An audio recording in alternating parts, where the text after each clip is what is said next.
Alviverde, tudo bem com vocês? Trazendo aí mais um vídeo para a gente estar reagindo junto. Matéria aí do Sport Center falando aí desse atropelo do Palmeiras para cima do Vasco. O Palmeiras que com poucos minutos ali de jogo, acredito que em torno de 30 minutos, né, 24 minutos, ele já tinha feito 3 gols, o que ali gerou até uma certa expectativa de uma goleada, mas o Vasco ali se assustou, deu uma recuada, o Palmeiras jogou muito, foi para cima. A partir dali o Vasco se defendeu melhor, foi para o intervalo, né? Voltou para o segundo tempo. O Palmeiras também voltou um pouco no ritmo mais lento, dá para entender também, pensando talvez em se poupar, não sei, mas com certeza ali voltou num ritmo menor. Mesmo assim, teve grandes chances, quase saiu um golaço ali do Vitor Roque, se não fosse aquele impedimento milimétrico. Rapaziada, vou deixar vocês com o vídeo. Peço que antes se inscreva no canal aí e dê um like no vídeo para estar fortalecendo a comunidade. O Ancelotti não convocou ninguém do Palmeiras para a seleção brasileira. Vamos ver se o Scaloni não leva de novo o Flaco Lopes. Então os números aí, ó, da dupla Flaco-Roque, né? Pro lado do Vitor Roque, um gol nesse jogo contra o Vasco, né? Não deu nenhuma assistência, finalizações 2, chances criadas 1, ações na área rival 4. Do lado do Flaco, 2 gols, 1 assistência, 4 finalizações, 2 chances criadas e 6 ações na área rival. Gol do Vitor Roque após a assistência do Flaco Lopes. E é impressionante como essa dupla tem impactado mesmo, né, esse time do Palmeiras, André. Realmente, poucas equipes têm conseguido conter esses dois jogadores desde que na Libertadores, se não me engano, né, o Abel lançou mão deles pela primeira vez, talvez eu esteja enganado. Acho que foi no segundo tempo contra o Ceará. Ceará e depois sim, logo depois ali da Copa do Brasil. Havia uma questão em relação à ausência do Evangelista e o que o Abel faria. Me parece que a solução que ele encontrou, que pode não servir apenas para esse jogo, né? Infelizmente é uma lesão séria, de colocar o Andréas na vaga do Evangelista, o Veiga, entre aspas, fazendo um pouco do que o Andréas faria com posse. E pelo que eu pude acompanhar do jogo, o Vasco não teve a menor condição defensiva de lidar com 4 jogadores, com o Felipe Anderson, com o Veiga e os 2 da frente, o Vitor Roque e o Flaco Lopes.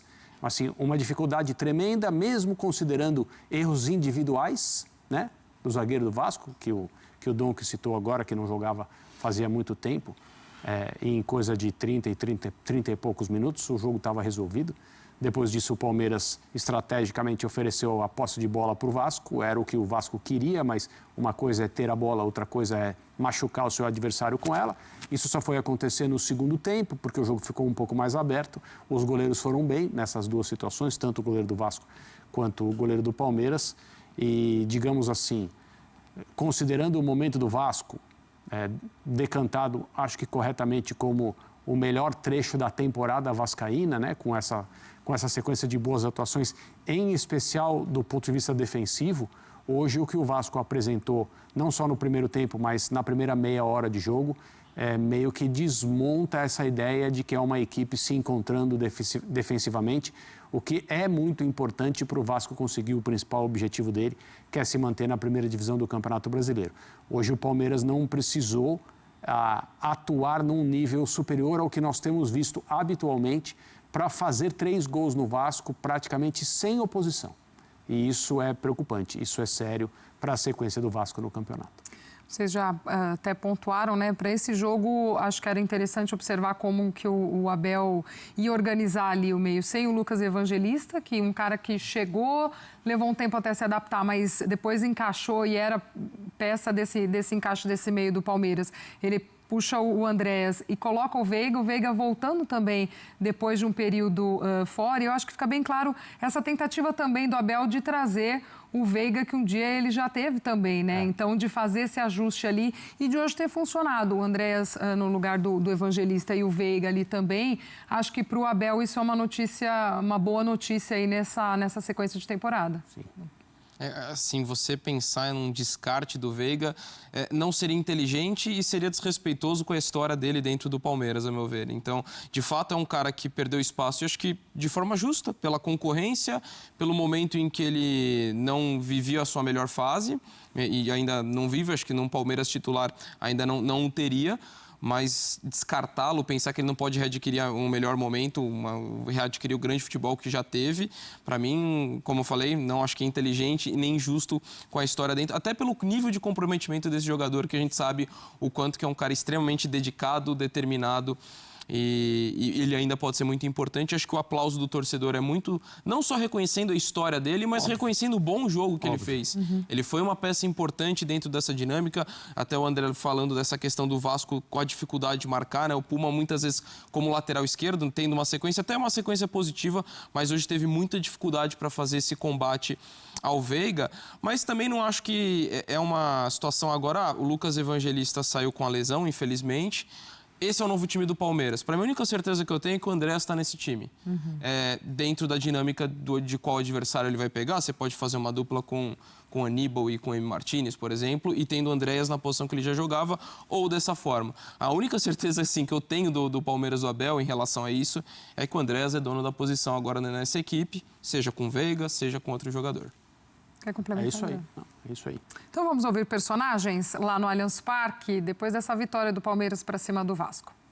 É a reação daquilo que é uma equipa grande a um resultado negativo. Não era o resultado que nós queríamos, já falámos muito nisso. Não foi um jogo bem conseguido da nossa parte por várias circunstâncias, não só uma, foram várias. Mas era isso que eu esperava dos meus jogadores. Eu já disse várias vezes, não vamos ganhar sempre. Temos, com o nosso campeonato fora de casa no Brasileirão tem sido muito competente, mas como te disse, não vamos ganhar os jogos todos, mas sinceramente estava à espera. Não foi surpresa para mim a resposta dos nossos jogadores, mas foi determinante essa mentalidade de aceitar o que aconteceu no Bahia, de aprender com o que aconteceu no Bahia, de entrar firme, forte e dinâmico neste jogo, procurar fazer um gol cedo, porque nós tínhamos um dia a menos de recuperação do que o nosso adversário, e nós sabemos que quando abrimos o jogo dá mais confiança, dá mais tranquilidade, e acho que no total do jogo acho que fomos merecedores desta vitória. Mesmo quem entrou nestes últimos minutos não aproveitou tanto o jogo, porque os de trás começaram a passar só para trás, né? O médio passava para o zagueiro para o lateral para o goleiro, e nós temos que continuar a jogar para a frente, a continuar a ser fiéis aos nossos princípios, mas contente com aquilo que foi o empenho, o desempenho, o esforço e a atitude competitiva da nossa equipa. Eu tenho muita consideração e respeito pelo Rogério Ceni. Disse inclusive antes do jogo que para mim é um dos melhores treinadores brasileiros, é meu colega de profissão. Eu sei quanto difícil é, mas o meu foco não é comentar, porque o que ele disse, esse não é o meu foco, é uma opinião dele, e a opinião é opinião, como eu te disse.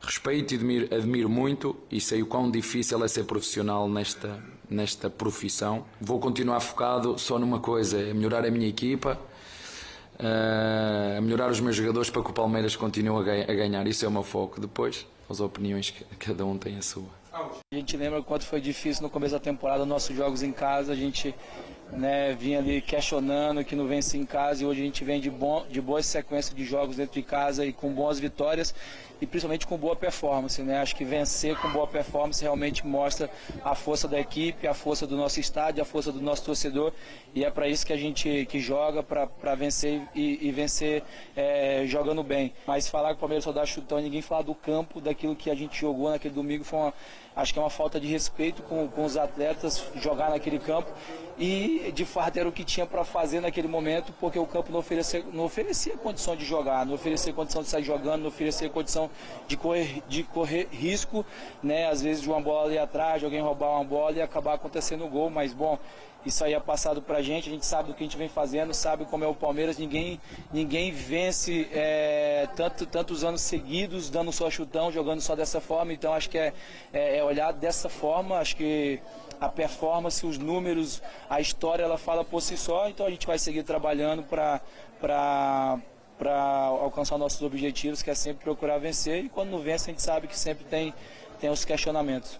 É muito importante para nós ser os primeiros a convertir aqui em casa. Isso nos dá uma certa tranquilidade. Temos conseguido isso nos últimos jogos, e temos conseguido marcar bastantes gols. Temos uma dupla de ataque que está muito bem nesse momento maravilhoso deles. Esperemos que continuem assim para o bem deles e do Palmeiras mesmo. E continuar por esse caminho, que é o caminho que vai levar a conquistar títulos com certeza. Vai ser um jogo muito disputado, como todo clássico. Além de jogar fora de casa, eu acho que não tem favorito. Clássico é assim, pode vir um mal, um bem, mas é um jogo à parte, um jogo que são 90 minutos à parte. E nada, a expectativa de nós é recuperar agora desse jogo, preparar bem o jogo do domingo e ir lá buscar os 3 pontos. A gente fez um primeiro tempo muito ruim, principalmente na parte de marcação. E o Palmeiras soube se aproveitar. É verdade que fizeram 3 gols, mas foram as 3 primeiras chances que o Palmeiras teve no jogo, eles aproveitaram as 3. E praticamente liquidou o jogo com isso, que foi o placar final do jogo. A gente teve alguns descuidos muito graves de coletivos, principalmente no sentido de a ideia era não oferecer profundidade para o Palmeiras, não abrir o centro do campo, deixar o jogo mais lento, e a gente fez tudo ao contrário.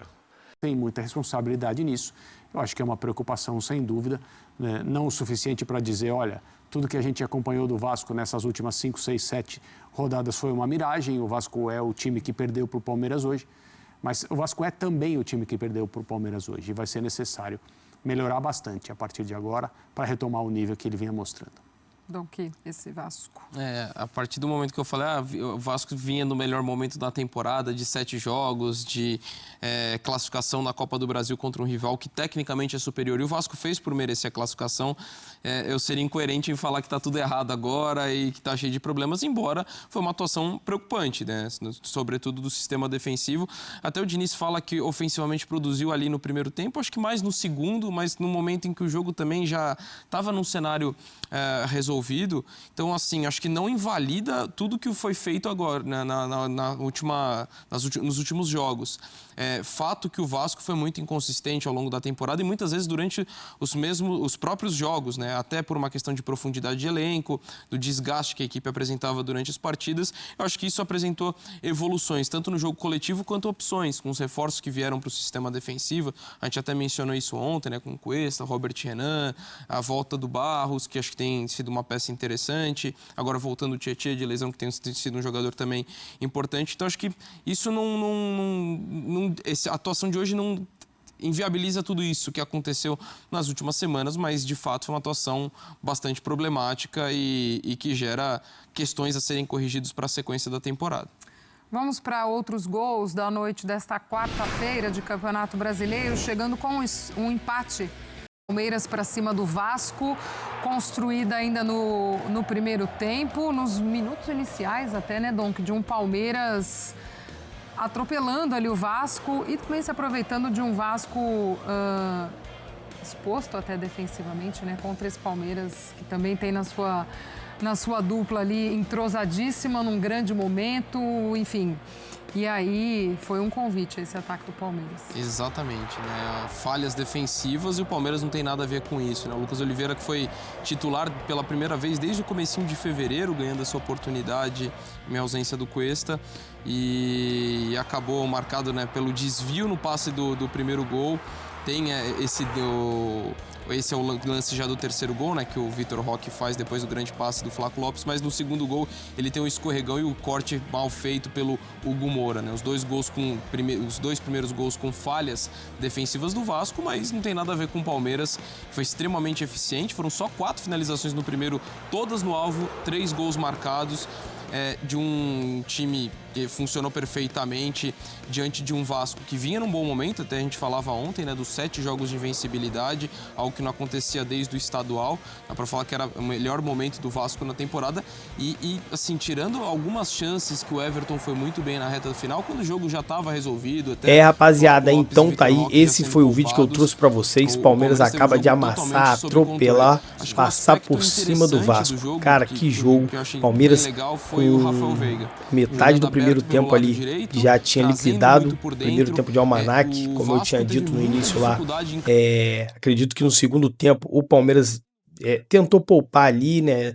Você via que o time estava numa rotação mais devagar. Também teve a situação do próprio Vasco entender a partida, já entender ali o resultado e começar a se fechar, a se defender para também não acabar tomando uma goleada que pudesse ali bater no anímico dos jogadores, né? Afinal, eles estavam vindo de boa sequência.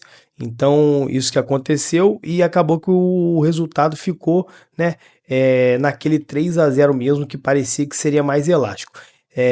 Destaque aí pro Veiga, como eu falei também, voltando a jogar no time. A falta do Evangelista agora, que vai fazer o resto da temporada, será muito importante a volta de todos os jogadores. Tabela do Brasileirão, rapaziada. Flamengo 54 pontos com 24 jogos, o Palmeiras com 52 com 24 também. Flamengo joga amanhã, né? E ele jogando amanhã ali, o Palmeiras continua com um jogo a menos. Tem o Cruzeiro, que é justamente quem vai enfrentar o Flamengo, com 50 pontos, correndo por fora aí nessa briga pelo título. Botafogo entrou no G4 com 43 pontos, porque o Mirassol acabou empatando com o Bragantino. O Mirassol faz uma excelente campanha, né?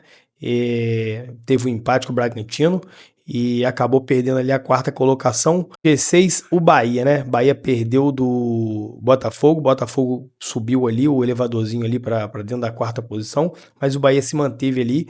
Então é isso, rapaziada. Obrigado por vocês terem assistido o vídeo até aqui. Já que assistiram, dê o like aí no vídeo para estar fortalecendo e se inscreva no canal. E até um próximo vídeo. Valeu!